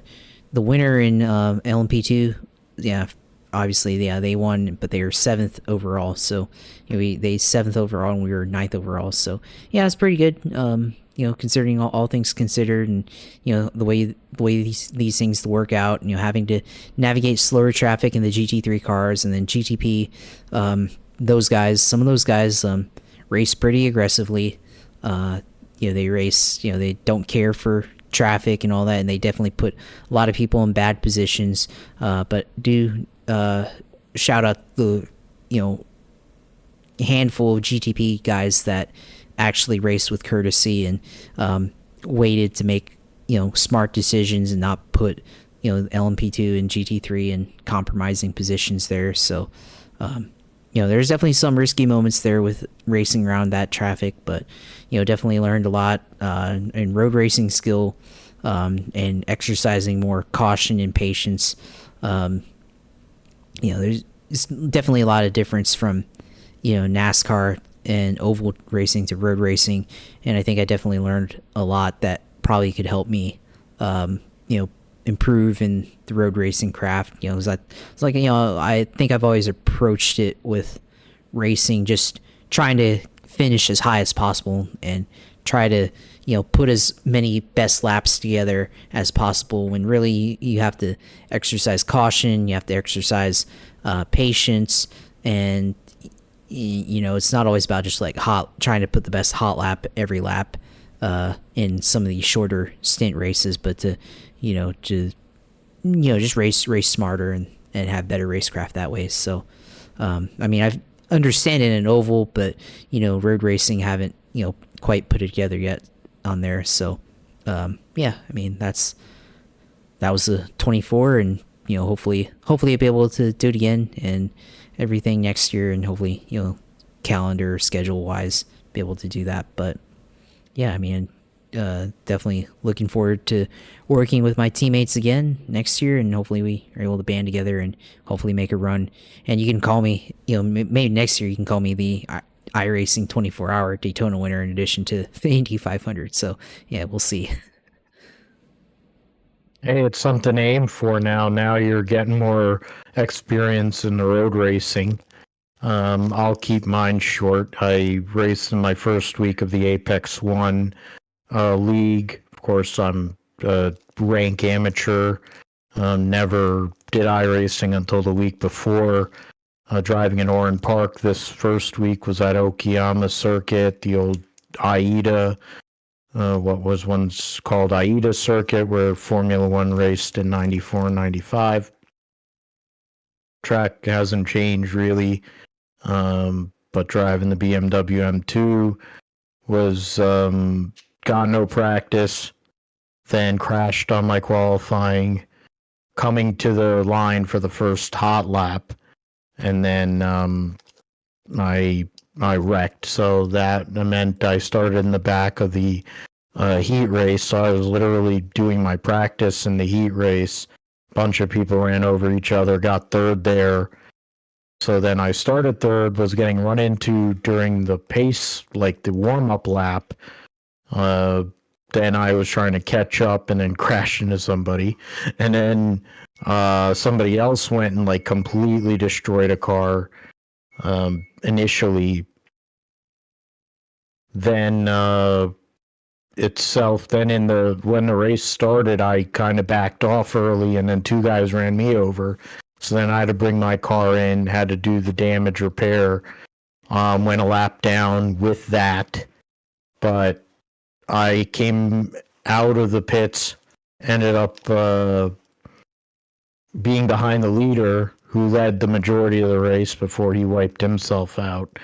I was behind the guys that were in the top three, and I was able to keep a reasonable pace. Yeah, I was losing time in certain areas, trying to figure it out, but I was running reasonable lap times, not as fast as them, fine, but figuring it out. So another week. This week will be Lime Rock. So we'll see what happens with that. No chicanes. It'll be the second chicane circuit there with the new redo. So we'll see how we do there. Fifth in points. We'll see if everybody else shows up. The people that were missing, if they show up. A couple of them guys that are in that wave are pretty darn good. They do the go-karting league at Supercharged. So they're serious. So, and then there's one dude who's an alien type guy, and then there's the first wave guys are all really, really good. So that's that. So Josh, where can we find you on the socials? Yeah, of course, and yeah, I got to mention the iRacing stream, which I don't know exactly how long the the Twitch streams actually stay up, but of course the Twitch stream, of course, at my Twitch page at usailor2, go watch that. And the Rolex 24 Hours of Daytona stream, of course, that's gonna be up there for at least a couple of weeks, I guess, until they delete it or whatever. But it's up there if you want to watch the replay there. But there was a part, I should mention, there was a part where